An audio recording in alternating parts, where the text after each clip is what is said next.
Gwastraff bwyd a phrisiau bwyd yn codi. Rhai o'r problemau sy'n wynebu ni gyd heddiw. I fynd i'r afel â hyn, mae'r criw yma o Ysgol Penweddig wedi creu llyfr yseitiau unigryw iawn. Sbarion ydy llyfr yseitiau sydd yn defnyddio pethau sydd gennych chi dros ben yn y cartref.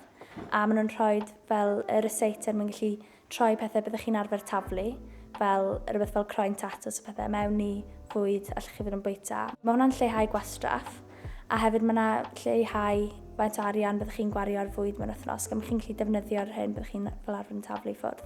Ers mis Medi, mae'r criw wedi bod yn brysur yn datblygu eu cynllun busnes, gyda'r llyfr Sbarion yn ennill gwobrau cenedlaethol.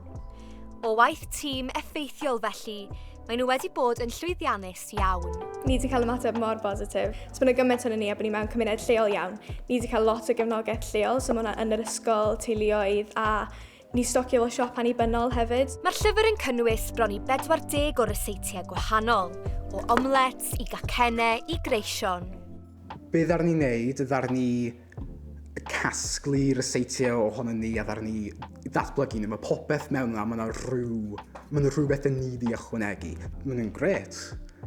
Dwi ddim di bwyta lot ohonyn nhw, ond mae rhaid wedi trio'n ffab. Arbed arian, lleihau gwastraff bwyd a diogelu'r amgylchedd. Oes mae gan Sbarion lot fawr i'w gynnig. A'r bwyd yn edrych yn flasus iawn.